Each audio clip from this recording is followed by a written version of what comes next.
जय Hind and hello guys, स्वागत है आपका आपके अपने YouTube चैनल ज्ञानदेव होस्ट में। और इस वीडियो में मैं आपको बताने वाला हूं Indian army TGC recruitment 2025 applying online process के बारे में कि कैसे आपको ये फॉर्म फिलअप करना है। उसके पहले क्या है वो आपको बताया जाएगा और फिर कैसे आपको फॉर्म को भरना है इसके बारे में आपको कंप्लीट जानकारी दी जाएगी। तो आपको वीडियो को पूरा देखना है और अगर उसके बाद भी आपके मन में कोई सवाल डाउट रह जाए तो आप कमेंट के माध्यम से पूछ लीजिएगा। अब चलिए शुरू करते हैं। अगर आपने अभी तक वीडियो को लाइक शेयर नहीं किया कर दीजिए, चैनल के ऊपर नहीं है तो चैनल को सब्सक्राइब करके बेल आइकन ऑन कर लेना। फिर जो लिंक मैंने आपको इस वीडियो के डिस्क्रिप्शन में दिया है आप ओपन करेंगे। ओपन करने के बाद आपको जानने को मिलेगा कि TGC यानी कि टेक्निकल ग्रेजुएट कोर्स के जो कि इसका 142वां एडिशन है, इसके लिए आपकी वैकेंसी निकाली गई है। इसके फॉर्म आप लोग 29 मई 2025 तक भर पाएंगे। इसमें कौन से डिसिप्लिन के लिए कितनी वैकेंसी हो जल्दी यहाँ पर आपको अपडेट कर दी जाएगी। अप्लाई करने के लिए क्या क्वालिफिकेशन या फिर क्या एलिजिबिलिटी चाहिए वो आप यहाँ पर चेक कर लीजिए। इसमें ओनली अनमैरिड मेल कैंडिडेट ही अप्लाई कर सकते हैं और पास्ट या फिर जो भी आप अपेयरिंग है इंजीनियरिंग डिग्री के अंदर रिलेटेड ब्रांच या फिर ट्रेड में वही कैंडिडेट अप्लाई करने के लिए एलिजिबल होंगे। और आपको यहाँ पर स्पेशली बोला है कि फाइनल ईयर अपेयरिंग कैंडिडेट और आल्सो एलिजिबल, यानी कि जो फाइनल ईयर के अंदर है वो भी अप्लाई कर सकते हैं। एज लिमिट 20 से 27 साल के बीच रखी गई है। इसके अलावा सिलेक्शन प्रोसेस के बारे में आप यहाँ पर जानकारी जान सकते हैं। तो जैसे कि मैंने आपको बताया कि टेक्निकल ग्रेजुएट कोर्स है जिसका 142वां आपका बैच है या फिर कह लीजिए कि उसका एडिशन है। और आप ये सभी इन्फॉर्मेशन जैसे चेक कर ले, अगर आप इसमें एलिजिबल है और आपका इंटरेस्ट है फॉर्म को अप्लाई करने का तो आप यहाँ पर अप्लाइंग ऑनलाइन लिंक ओपन करेंगे। क्लिक करने के बाद आपके सामने इंटरफेस आ जाएगा। अब अगर आपने इंडियन आर्मी की वेबसाइट का इस्तेमाल करके ऑफिशियल लेवल पर कभी कोई फॉर्म भरा है तो आप यहाँ पर आपके रजिस्टर्ड ईमेल आईडी डालेंगे, ये पासवर्ड डालेंगे जो कि आपने उस वक्त बनाया था एंड फिर आप ये कैप्चा कोड डाल करके लॉगिन कर लेंगे। बट अगर आपने ऑफिशियल लेवल की किसी पोस्ट पर फॉर्म को भरा था और आप अपना पासवर्ड भूल चुके हैं तो आप फॉरगॉट पासवर्ड के ऊपर क्लिक करेंगे। यहाँ पर यूजर नेम के अंदर आपके रजिस्टर्ड ईमेल आईडी डालेंगे जो कि आपने उस वक्त रजिस्टर की थी एंड यहाँ पर फिर आपको आपकी डेट ऑफ बर्थ सेलेक्ट करनी है जो कि आपने फॉर्म के अंदर भरी थी। सिक्योरिटी क्वेश्चन आपने क्या सिलेक्ट किया था उस वक्त जब रजिस्ट्रेशन किया था वो आप सिलेक्ट करके उसका जो आंसर आपने उस वक्त दिया था वो आप यहाँ पर डालेंगे एंड जो मोबाइल नंबर है वो डाल करके सबमिट करेंगे तो आपकी ईमेल आईडी के ऊपर ईमेल सेंड की जाएगी जिसमें कि आपकी ईमेल आईडी एंड आपको एक न्यू पासवर्ड दिया जाएगा। उसका इस्तेमाल करके आप लॉगिन कर लेंगे। बट अगर आप फ्रेशर है और आपने इस वेबसाइट पर ऑफिशियल लेवल पर कभी कोई फॉर्म नहीं भरा तो आप यहाँ पर रजिस्ट्रेशन के ऊपर क्लिक करेंगे। इस पर क्लिक करने के बाद आप यहाँ पर कंटिन्यू पर क्लिक करेंगे।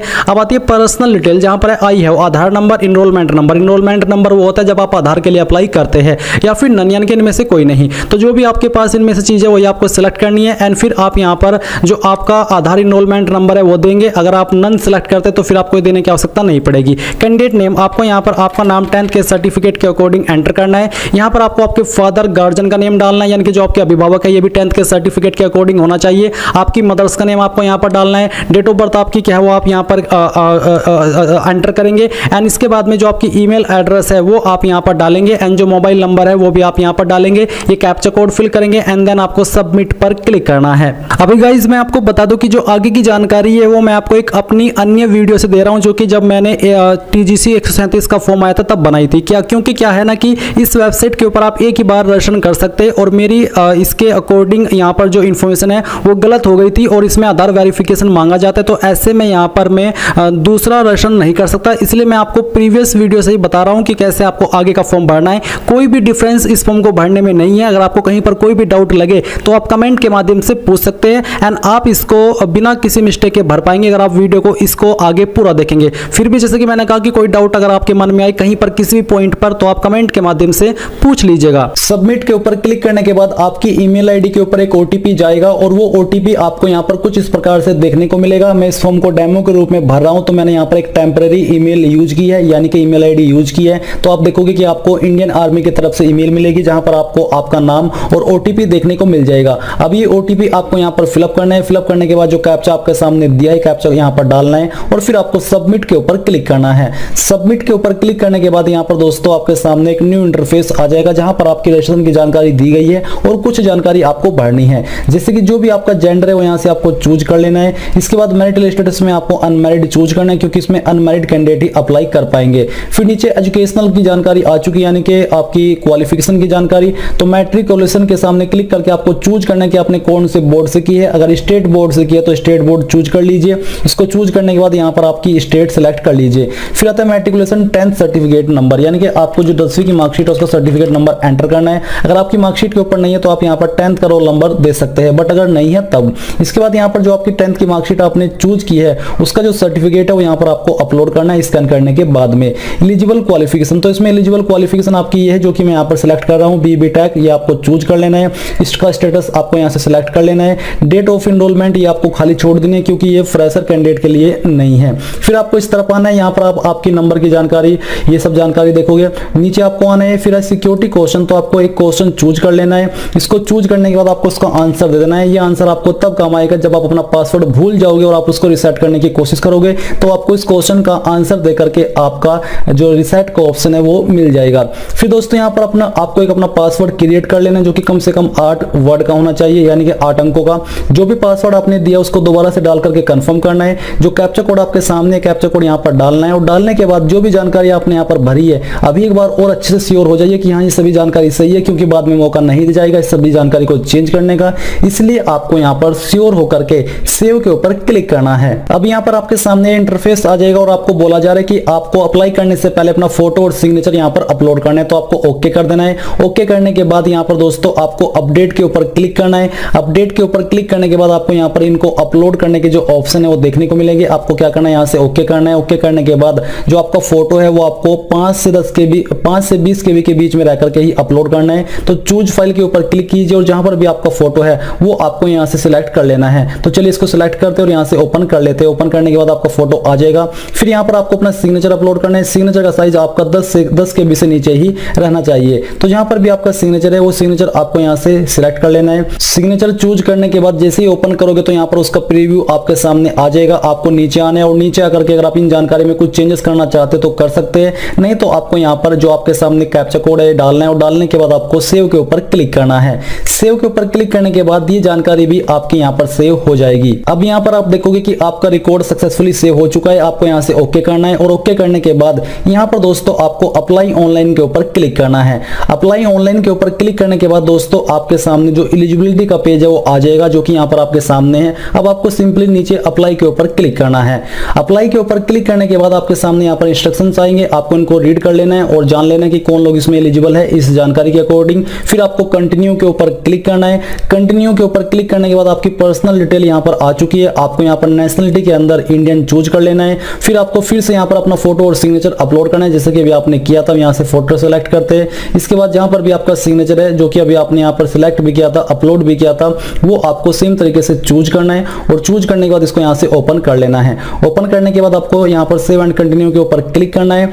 इसके ऊपर क्लिक करने के बाद जो आपकी ये जानकारी है सेव हो जाएगी और अब आप यहाँ पर कम्युनिकेशन यानी कि एड्रेस की जानकारी के ऊपर आ जाओगे। जो भी आपका एड्रेस है आपकी आईडी के अकॉर्डिंग वो एड्रेस आपको यहाँ पर लिखना है। आपके सिटी, विलेज, टाउन का नाम यहाँ पर आपको डालना है। स्टेट यहाँ से आपको अपनी चूज कर लेनी है। उस स्टेट के अंदर आपकी कौन सी डिस्ट्रिक्ट है वही डिस्ट्रिक्ट यहाँ से आप चूज कर लीजिए। फिर आपको अपने पोस्ट ऑफिस या डिस्ट्रिक्ट का पिन कोड यहाँ पर एंटर कर देना है। एंटर करने के बाद नीचे इस तरफ आता है आपका कोरस्पोंडेंस एड्रेस। अगर आपका प्रेजेंट और परमानेंट एड्रेस सेम है तो यहाँ पर टिक कर दीजिए।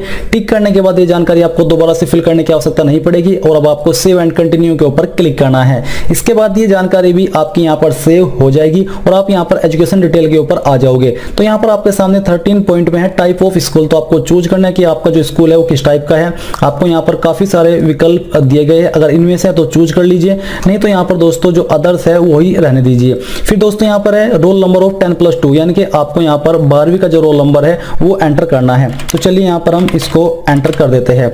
ये एंटर करने के बाद यहाँ पर आता है अदर स्कूल। तो जो आपका अदर स्कूल है उसका नाम क्या है वो यहाँ पर आपको एंटर करना है। तो चलिए हम यहाँ पर इसको फिल कर देते हैं। फिर यहाँ पर दोस्तों नीचे आता है वेदर डिप्लोमा होल्डर। अगर आप डिप्लोमा होल्डर यानी कि आपके पास डिप्लोमा है तो यस कीजिए, नहीं तो आपको नो करना है। इसके बाद है aggregate percentage of marks in class 12 यानी कि आपकी परसेंटेज कितनी थी 12th के अंदर वो आपको लिखनी है। फिर नीचे आता है मेन इंजीनियरिंग स्ट्रीम। तो आपका इंजीनियरिंग का मेन स्ट्रीम कौन सा है वही स्ट्रीम यहाँ से आपको चूज कर लेना है। इसको चूज करने के बाद यहाँ पर वेबसाइट रिफ्रेश होगी और रिफ्रेश होने के बाद यहाँ पर आपके सामने कुछ और विकल्प आ जाएंगे। तो यहाँ पर जैसे आपने अपनी जो स्ट्रीम है वो चूज कर ली है तो आपको बोला जा रहा है नोटिफाइड एविलेंट स्ट्रीम यानी कि यहाँ पर इक्विवेलेंट स्ट्रीम। तो आपको कौन सी में अप्लाई करना है तो वही यहाँ से आपको चूज कर लेना है। इसको चूज करने के बाद यहाँ पर है date of joining engineering course यानी कि जो आपका इंजीनियरिंग कोर्स है या आपने कब ज्वाइन किया था वो डेट यहाँ से आपको सिलेक्ट करनी है। पहले ईयर, फिर यहाँ से आपका जो मंथ है वो और फिर यहाँ से डे। इसके बाद कब आपने इसको कंप्लीट कर लिया था वो आपको यहाँ से चूज करना है। तो सेम तरीके से यहाँ पर आपको इसको सिलेक्ट कर लेना है। तो चलिए हम यहाँ यहाँ से इसको सिलेक्ट करके आपको दिखाते हैं। ये आपने सिलेक्ट कर लिया है। इसके बाद दोस्तों यहाँ पर नीचे आता है नेम ऑफ कॉलेज, यानी कि आपने किस कॉलेज से किया है आपको उसका नाम एंटर करना है। तो ये आप नाम अच्छे से अपना फिल कर दीजिएगा। यूनिवर्सिटी, तो अगर आपने डायरेक्टली यूनिवर्सिटी से किया तो आपको दोनों में यूनिवर्सिटी का नाम देना है। अगर आपकी जो कॉलेज है वो किसी यूनिवर्सिटी से एफिलिएटेड है तो आपको यूनिवर्सिटी के अंदर उस यूनिवर्सिटी का नाम एंटर कर देना है जहां से वो एफिलिएटेड है। टाइप ऑफ यूनिवर्सिटी, तो आपकी यूनिवर्सिटी का टाइप क्या है वो यहाँ से आपको चूज कर लेना है। State in which university located, यानी कि कौन सी स्टेट के अंदर आपकी यूनिवर्सिटी स्थित है, लोकेटेड है, वो आपको चूज करना है। गेट स्कोर, अगर आपने गेट के अंदर पार्टिसिपेट किया था या क्या किया हुआ है तो जो आपका गेट स्कोर है वो कितना है वो यहाँ पर आपको डालना है, तो आपको खाली छोड़ देना है। और ये कब तक वैलिड है वो आपको देना होगा। अगर आपने नहीं लिया इसमें पार्टिसिपेशन तो आप इसको खाली छोड़ दीजिए। ये सब जानकारी भरने के बाद आपको नीचे आना है और आप यहाँ पर देखोगे सेमेस्टर फर्स्ट, यानी कि आपके सेमेस्टर फर्स्ट या फिर सेमेस्टर ईयर के अंदर कितने नंबर थे। टोटल मार्क्स आपको यहाँ पर डालने हैं। जैसे कि यहाँ पर मैं 500 एग्जाम्पल के तौर पर आपको फिल करके दिखाता हूँ। अब आपको इसमें से कितने आए थे वो यहाँ पर आपको एंटर करना है। ये आपने जानकारी भर दी है, परसेंटेज आपकी यहाँ पर आ जाएगी। फिर सेम तरीके से आपको यहाँ पर जो सेमेस्टर 2 यानी कि ईयर फर्स्ट उसकी जानकारी देनी है, सेमेस्टर 3 की जानकारी देनी है, सेमेस्टर 5 की जानकारी। तो इस प्रकार से आपको इसको भर देना है और भरने के बाद आपको कैलकुलेट के ऊपर क्लिक करना है। कैलकुलेट के ऊपर क्लिक करने के बाद आप यहाँ पर देखोगे कि आपके नंबर्स के अकॉर्डिंग आपकी जो परसेंटेज है वो कैलकुलेट कर ली गई है। आपको पूरी जानकारी यहाँ पर देखने को मिल पा रही है। अब आपको क्या करना है, आपको यहाँ पर नीचे सेव एंड कंटिन्यू के ऊपर क्लिक करना है। इसके ऊपर क्लिक करने के बाद ये जानकारी आपके यहाँ पर सेव हो जाएगी और अब आपके सामने एसएसबी की जानकारी आ चुकी है। अगर आपने एसएसबी में पार्टिसिपेशन किया है तो आपको यस करना है, नहीं तो आपको नो करना है। अगर आप फ्रेशर हो तो आपको इसके बारे में कुछ जानने की आवश्यकता नहीं है कि ये क्या है। अगर आप इसके अंदर पार्टिसिपेशन किए हो तो आपको बताने की आवश्यकता नहीं पड़ेगी कि ये क्या है। अगर आप यस कर रहे हो तो आपको यहाँ पर जो आपका एक एंट्री है, कौन सी आपकी एंट्री थी एसएसबी में वो आपको चूज करना है। फिर यहाँ पर आपको अपनी लोकेशन सिलेक्ट करनी होगी। जो आपका थर्ड ऑप्शन है ईयर मंथ, आपको चूज करना कि आपने कौन से इसमें पार्टिसिपेशन किया था, रिजल्ट आपका क्या था, ये सब जानकारी आपको देनी है। तो हम यहाँ से इसको नो कर देते हैं क्योंकि पार्टिसिपेशन नहीं किया है। और फिर सेव एंड कंटिन्यू के ऊपर क्लिक कर दीजिए। इसके ऊपर क्लिक करने के बाद आपके सामने आपके फॉर्म का प्रीव्यू आ चुका है। आपके द्वारा भरी गई सभी जानकारी यहाँ पर दी गई है। ये आपके पास एक वन लास्ट टाइम है इन सभी जानकारी को चेक करके अगर कोई जानकारी एडिट करना चाहते हो उसको सही करने का। अगर आपको लगता है कि कोई जानकारी गलत है तो उसको सही कर लीजिए, नहीं तो आपको नीचे आकर के सिंपली सबमिट के ऊपर क्लिक करना है। तो हम यहाँ से सबमिट करते हैं और यहाँ से ओके कर देते हैं।